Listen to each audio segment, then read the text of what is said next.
नमस्कार, मी संभाजी गाजवे मल्टीविजन चॅनल आहे माझं.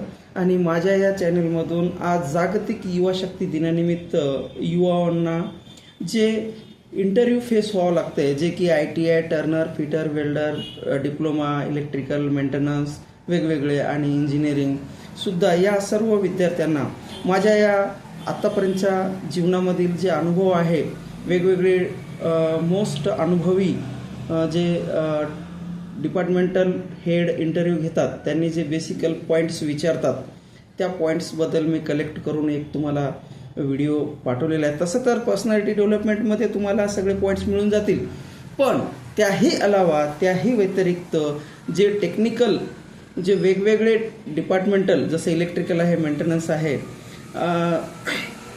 असे जे अनुभवी HODनं जे काही पॉईंट्स तयार केलेले आहेत, त्याचा मी अभ्यास करून एकंदरीत युवा शक्तींना याचा फायदा व्हावा यासाठी मी हे व्हिडिओ, काही बेसिकल पॉईंट्स तुम्हाला मी पाठवत आहे. तर तुम्ही ते आवर्जून पहा, त्याचा फायदा घ्या.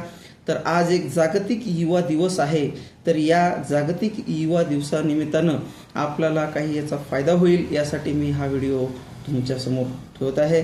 तुम्ही याचा फायदा घ्या, पुरेपूर फायदा घ्या प्लीज. ओके, तर फॉर एक्झाम्पल आपण सुरुवातीला बघूया की इलेक्ट्रिकल डिपार्टमेंटमध्ये ITI, डिप्लोमा आणि इंजिनिअरिंग वगैरे झालेल्या विद्यार्थ्यांसाठी अतिशय उपयुक्त हे पॉईंट्स आहेत. हे जरूर या पॉईंटमधले तुम्हाला विचारू शकतात इंटरव्ह्यूमध्ये. तर पहा, माझे तमाम इलेक्ट्रिकल, पॉलिटेक्निक या इंजिनिअरिंग, इलेक्ट्रिकल या ITI, इलेक्ट्रिशियन या सर्व विद्यार्थ्यांसाठी अतिशय महत्त्वाचा आहे हा पॉईंट, की इंटरव्ह्यूमध्ये सहसा हे पॉईंट विचारलेच जाऊ शकतात. तर फॉर एक्झाम्पल, आता कशा पद्धतीचे बेसिकल पॉईंट आहेत पहा, की मी सरळ तुम्हाला एक नॉलेजच सांगतोय, त्याचा तुम्ही अभ्यास करा आणि तेच पॉईंट विचारू शकतात. आता समजा इलेक्ट्रिकलचं आहे, DC मशीनचे पार्ट याबद्दलचा व्हिडिओ आहे. समजा बेस प्लेट कशाला म्हणतात? बेस प्लेटच्या साह्याने मोटर फ्रेमला फाउंडेशन बरोबर स्थिरता मिळवण्यासाठी बसविली जाते. आता याच्यानुसार कसा प्रश्न विचारला तसं तुम्ही त्याचं उत्तर सांगू शकता. दुसरं आहे इंटरपोल. हे टेक्निकल पॉईंट आहेत. तसं तर इंटरव्ह्यूला सुरुवातीला अगोदर तुम्हाला तुमचं नाव, गाव विचारलं जाते आणि तुमच्याबद्दल काही tell me about your self असे काही प्रश्न विचारले जातात. तुमच्याबद्दल माहिती विचारली जाते आणि ते माहिती सांगावी लागते आणि त्यानुसार मग सुरुवात करते की त्यांनी आपल्या जे टेक्निकल, तुम्ही जे काय शिकलेले आहात, इलेक्ट्रिकल शिकलेले आहात, तर त्याच्याबद्दलचे पॉईंट्स विचारतात. तर आपण मेन मुद्द्यावर येऊ की जे टेक्निकल जे पॉईंट आहेत. तर आता दुसरा जे पॉईंट आहे इंटरपोल. आता इंटरपोल म्हणजे काय? कम्युनिकेशन स्मूथ करण्यासाठी मेन पोल बरोबर इंटरपोलचा वापर केला जातो. तिसरा पॉईंट आहे फील्ड वाइंडिंग. आता फील्ड वाइंडिंग मध्ये पोलमध्ये चुंबकत्व निर्माण करण्यासाठी फील्ड वाइंडिंग केली जाते. तिसरा पॉईंट आहे रोटर. आता रोटर हा DC मशीनचा फिरणारा भाग असून त्याचे आर्मचर वाइंडिंग कोअर बसविलेला असतो. पाचवा आहे कार्बन ब्रश. कार्बन ब्रश म्हणजे कम्युटेटर कडून करंट घेऊन बाह्य सर्किटला पुरवण्याचे कार्य कार्बन ब्रश करतात. म्हणजे कार्बन ब्रशचे कार्य सांगा असा प्रश्न विचारला तर तुम्हाला हे उत्तर सांगता येते. आता स्टेटर काय असतं? स्टेटर हा DC मशीनचा एक फिरणारा भाग आहे. यामध्ये पोल कोअर, पोल शू व फील्ड कॉईल बसविलेला असतो. त्याचा नेक्स्ट पॉईंट आहे cooling fan. Cooling fan DC मशीनमध्ये निर्माण झालेली उष्णता कमी करण्यासाठी कूलिंग फॅनचा उपयोग होतो. असाही प्रश्न विचारू शकतो की कूलिंग फॅनचा उपयोग कुठं होतो, तर ते तुम्हाला सांगता येईल. त्याच्यानंतर आहे बेरिंग. तर बेरिंग काय आहे? तर बेरिंग फिरणाऱ्या पार्ट्समधील घर्षण कमी करण्यासाठी बेरिंग वापरली जाते. तर उदाहरणार्थ असाही पॉईंट विचारू शकतात बेसिकली की बेरिंग कशासाठी वापरलं जाऊ शकतात, तर ते तुम्हाला ते उत्तर तिथं सांगता येते. End cover.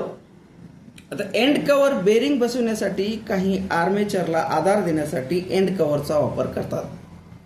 तिसरा आहे आर्मेचर वाइंडिंग. आर्मेचर कोअरमध्ये आर्मेचर वाइंडिंग करतात. आर्मेचर वाइंडिंगच्या सहाय्याने इलेक्ट्रिकल सर्किट तयार होते.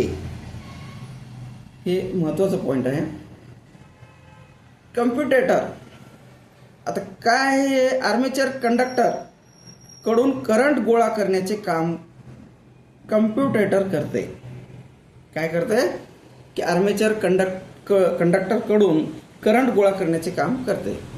आता ब्रश होल्डर म्हणजे काय? मग ब्रश होल्डरमध्ये कार्बन ब्रश बसवलेले असते. तसेच स्प्रिंगच्या सहाय्याने ब्रश कम्युटेटरवर कायम स्पर्श करीत राहील अशी योजना केलेली असते. त्याला आपण हे जे काही इलेक्ट्रिकलचे अजून काही पॉईंट्स आहेत ते मी तुम्हाला सांगतोच. की उदाहरणार्थ आता जसं पहा की काही मेजरिंग इन्स्ट्रुमेंट असतात. आता इलेक्ट्रिकलचे कोणकोणते असतात मग ते measuring instrument? Hold meter. Hold meter कशासाठी वापरले जाते? होल्ड मीटरच्या सहाय्याने व्होल्टेज मोजतात. त्याचा उपयोग कुठं होतो आणि ते कुठं कनेक्ट केले जाते याचा पण मी थोडक्यात तुम्हाला माहिती सांगतो, कारण हे तुम्हाला पॉईंट जरुरी आहेत. जरी तुम्ही अभ्यास केलात तरी तुम्ही तिथं आरामाने इंटरव्ह्यू पास होऊ शकता. ठीक आहे.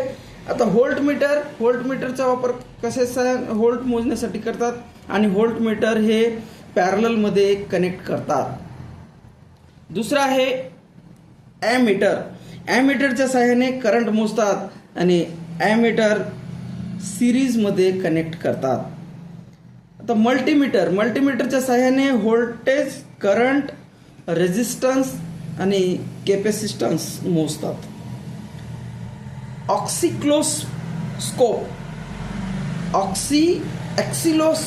ॲक्सिलोस्कोपनं काय मोजतात?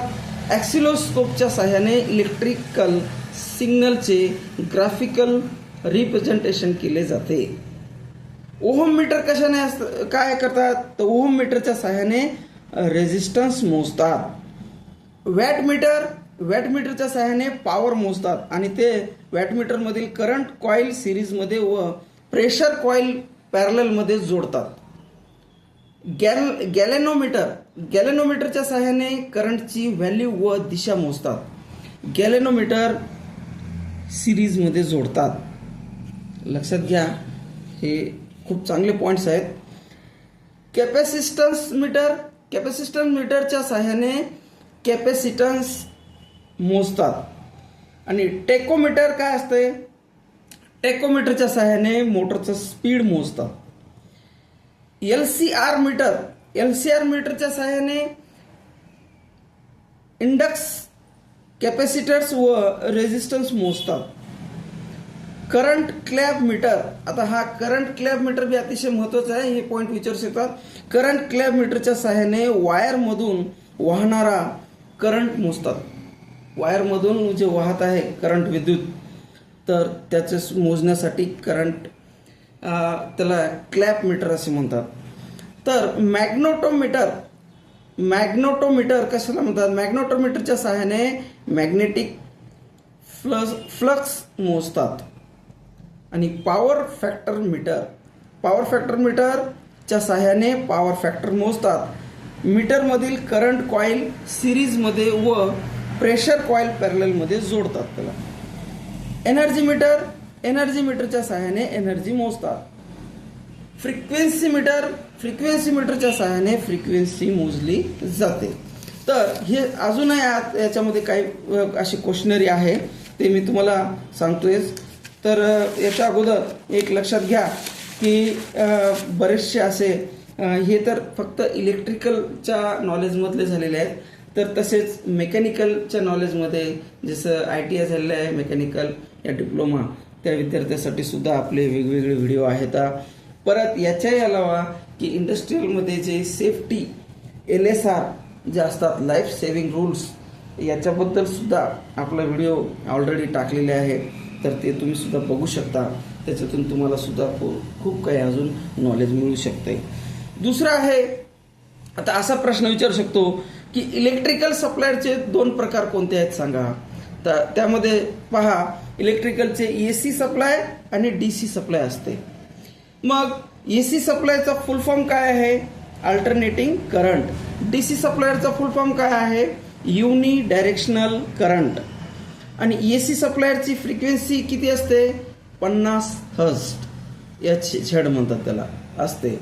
आणि डीसी सप्लायरला फ्रिक्वेन्सी नसते. तर एसी सप्लायरचे दोन प्रकार पडतात पुढं. सिंगल फेज त्याचे व्होल्ट असते 240 व्होल्ट असते आणि 3 फेज याचे व्होल्ट असते 415 व्होल्ट असते. एसी सप्लायरला वेव्ह फॉर्म ह्या सामान्यपणे साइन वेव्ह असे असतो. काय असतो? एसी सप्लायरचा वेव्ह फॉर्म ह्या सामान्यपणे साइन वेव्ह असतो. साइन वेव्ह म्हणजे वेळेनुसार विद्युत प्रवाहाची आणि व्होल्टेजची चढ उतार दाखवणारी ग्राफिकल रेषा असते. डीसी सप्लायरचा वेव्ह फॉर्म ह्या एका दिशेने सरळ रेषेत असा वाहणारा विद्युत प्रवाह असतो जो वेळेनुसार बदलत नाही, मात्र त्याच्या व्होल्टेजची पातळी बदलू शकते. तिसरा आहे एसी मोटरचे किती प्रकार आहेत? 2 प्रकार आहेत. पहा, सिंगल फेज मोटर आणि 3 फेज मोटर. मग सिंगल फेज मोटरचे 7 प्रकार आहेत. Induction start, induction run motor आणि किंवा स्प्लिट फेज मोटर. आणि दुसरा आहे capacitor start induction run motor, capacitor start capacitor run motor. आणि तिसरा आहे चौथा आहे युनिव्हर्सल मोटर. पाचवा आहे शेडेड पोल मोटर आणि 6वा आहे रिफ्लेक्शन मोटर आणि 7वा आहे स्टेपर मोटर. म्हणजे असे सिंगल फेज मोटरचे 7 प्रकार मी तुम्हाला सांगितलेले आहेत. 3 फेजचे 3 प्रकार कोणते आहेत? मग 3 phase squirrel cage induction motor आणि AC slip ring induction motor आणि सिकोनेस मोटर असे 3 प्रकार आहेत 3 फेजचे. हे अतिशय महत्त्वाचे पॉईंट. तर सिंगल फेज मोटरचे 2 स्टार्टर असतात. सिंगल फेज मोटरचे 2 स्टार्टर असतात. तर मॅन्युअल DOL स्टार्टर आणि दुसरा आहे AC single phase soft starter. स्टार्टरमध्ये 2 प्रकारचे असतात. सिंगल फेजमध्ये ते सांगितलेले आहे तुम्हाला. 3 फेज मोटरसाठी 4 प्रकारचे स्टार्टर वापरतात. आता 3 फेजसाठी 4 प्रकारचे वापरतात. ते कोणकोणते आहेत ते सांगतो बघा, नीट लक्षात घ्या. की DOL starter, star delta starter, AC drive आणि ऑटो ट्रान्सफर स्टार्टर असे 4 प्रकार असतात. तर हे अतिशय महत्त्वाचे पॉईंट आहेत. हे तुम्ही अभ्यास करा, वेगवेगळ्या आपल्या सर्वांना ग्रुपमध्ये पाठवा की त्याचा फायदा होऊ शकते. नंतर आहे 3 फेज स्लिप रिंग इंडक्शन मोटरसाठी रोटर रेजिस्टन्स स्टार्टर वापरतात. तिसरा आहे स्टार्ट डेल्टा स्टार्टरचे 3 प्रकार असतात. स्टार डेल्टा स्टार्टरचे 3 प्रकार असतात. कोणता? Manual star delta starter, semi automatic star delta starter आणि ऑटोमॅटिक स्टार डेल्टा स्टार्टर. त्याच्या पुढचा प्रश्न आहे की डीसी मशीनचे 2 प्रकार पडतात. मग ते कोणते आहेत? DC generator, DC motor. DC जनरेटरचे 3 प्रकार पडतात. त्याच्यामध्ये अजून डीपमध्ये गेलं तर DC series generator, DC shunt generator आणि डीसी कंपाऊंड जनरेटर. त्याही पुढे डीसी कंपाऊंड जनरेटरचे 2 प्रकार पडतात. शॉर्ट शंट कंपाऊंड जनरेटर आणि long shunt compound generator. Short shunt कंपाऊंडचे जनरेटरचे 2 प्रकार पडतात. हे सुद्धा माहीत असणं आवश्यक आहे. तर शॉर्ट शंट कम्युलेटिव्ह कंपाऊंड जनरेटर आणि short shunt differential compound generator. Long shunt compound जनरेटरचे परत 2 प्रकार पडतात. लॉंग शंट कम्युलेटिव्ह कंपाऊंड जनरेटर आणि long shunt differential compound generator. DC मोटरचे 3 प्रकार पडतात. DC series motor, DC shunt motor, DC compound motor. DC compound मोटरचे 2 प्रकार पडतात. शॉर्ट शंट कंपाऊंड मोटर आणि long shunt compound motor. Short shunt compound मोटरचे 2 प्रकार पडतात पुढं. शॉर्ट शंट कम्युलेटिव्ह कंपाऊंड मोटर आणि short shunt differential compound motor. Long shunt compound मोटरचे दोन प्रकार पडतात, लॉंग शंट कम्युलेटिव्ह कंपाऊंड मोटर आणि long shunt differential compound motor. Starter for DC motor. DC मोटरसाठी स्टार्टर कोणतं असते बघा. डीसी सिरीज मोटर 2 पॉइंट स्टार्टरने सुरू केली जाते. डीसी शंट मोटर 3 पॉइंट स्टार्टरने सुरू केली जाते आणि डीसी कंपाऊंड मोटर 4 पॉइंट स्टार्टरने सुरू केली जाते. तसेच डीसी ड्राईव्हने डीसी मोटर सुरू केली जाते. तर अशा प्रकारचे हे इलेक्ट्रिकलच्या ज्याचा डिप्लोमा झालेला आहे त्याच्यासाठी हे अतिशय महत्त्वाचे पॉईंट आहेत. अशाच प्रकारे वेगवेगळे मेकॅनिकल, टर्नर, फिटर, वेल्डर याच्यासाठी वेगवेगळे असे मी व्हिडिओ पाठवलेले आहे. परत एक बार सांगतो, संभाजी गाजवे मल्टीयुजेस चॅनल आहे, हे तुम्ही अवश्य बघा. याच्यामध्ये तुम्हाला नॉलेज घेण्यासाठीच आहे.